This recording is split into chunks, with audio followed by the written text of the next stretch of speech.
So in the MTC, I had a goal to speak 100% Spanish. I wasn't going to speak any English because I wanted to learn fast. In the mission, so you wake up at 6:30, you hit the ground with your knees, and you say a prayer in Spanish. You get up and you start working out. You wanna be healthy and strong. You don't want to overdo it, so you only get half an hour to go running. I had 2 companions that would run with me without fail, and that was fun.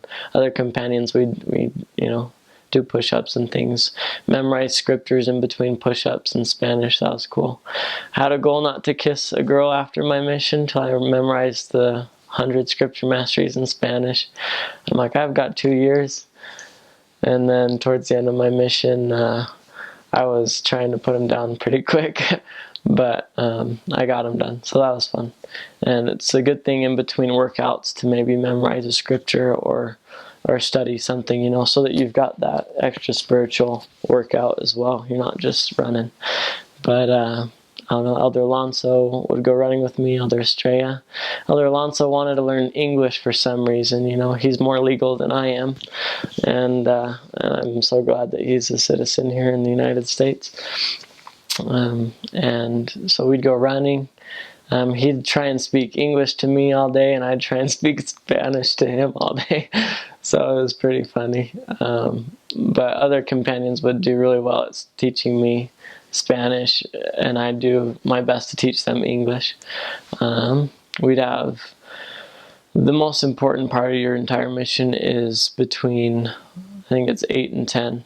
So you wake up 6:30, at 7, you eat breakfast and shower. At 8 o'clock, you're fully dressed with your tie and your shoes on. You're at your desk and you're reading the scriptures. You have 2 hours to read scriptures, and that makes or breaks your mission.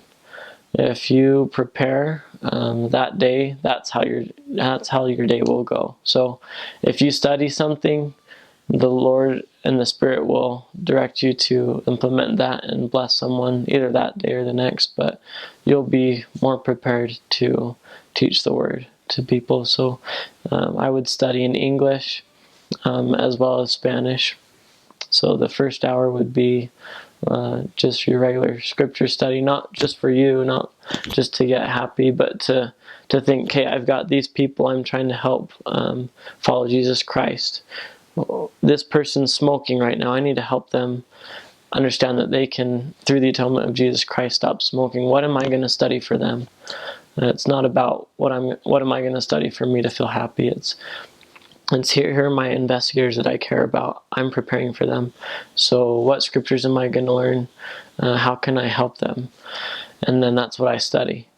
And then I guess you've got your companionship study right after that. So you share ideas, you share what the Spirit's touched you with. You talk together. And then after that hour, after you've prepared, your lesson plans for the different individuals that you have lessons with that day, then you have an hour of language study. Sometimes that's pushed towards the evening if it gets dark early, or you can study during lunch, but we'd usually do an hour of language study sometime during the day. And that was nice. You'd hit the ground running, so you'd already had breakfast, so usually we'd either go without food and just rely on the tacos from the neighbors, or and that was the best, honestly, just to get out and work, and God would bless you with food, and that was the best, because you're out working hard and you get to participate and experience the culture of others, and you're not spending all your time making your own food and things like that. But sometimes you'd pack a lunch, you'd get on your bicycle, take off to your appointments, tracting.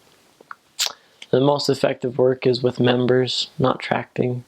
It's fun, but it's the best to go with members. So really just taking members out with you and having them drive you around, or if they know anybody, that's the way to go, because you're only there for so long and then you move, and the converts need a friend who's there for them. And then you'd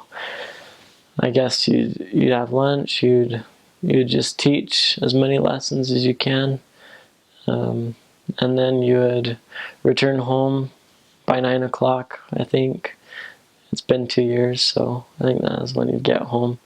When it gets dark after your last lesson, and you'd bicycle home, or you'd drive home, depending. And then it was good. You'd get home. First thing you did was not take off your tie, not kick off your shoes. You'd sit down and you'd plan. You wouldn't have a snack. You wouldn't bust out the peanut butter Oreos just yet. You had to earn them. So you'd sit down and you'd plan together the next day.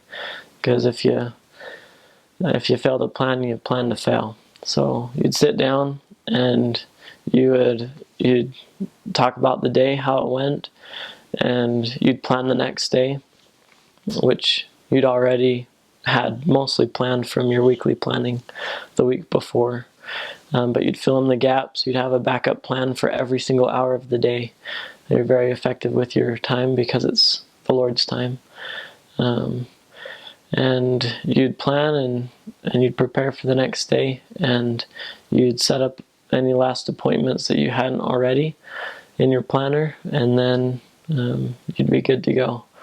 And so that was another thing that would make or break my experiences, was if we'd planned or not very well the night before. So that's from 9 to 9:30. At 9:30 you have an hour to be in bed asleep. So let's see, I guess you have a light dinner. If you usually have dinner earlier with a member or something, but you have a snack, you study. I would play the piano. I got to play hymns in sacrament meeting. I started teaching myself my junior year in high school, but I'd use every spare moment I had during lunch or in the evening to practice the hymns, because I'm terrible at the piano. And in some Spanish branches, they were kind enough to let me play, and so I had 3 hymns or 4 that I had to get down. I never played them perfect before Sunday, but I'd give it my very best in between those times when I had personal time to just play, write in my journal. Every night I'd write in my journal. I'm so grateful I did, because I have those memories. But I'd play the piano, and then when Sunday would come, sometimes I'd be able to play the hymn perfectly, having never done it perfect before. It was really neat.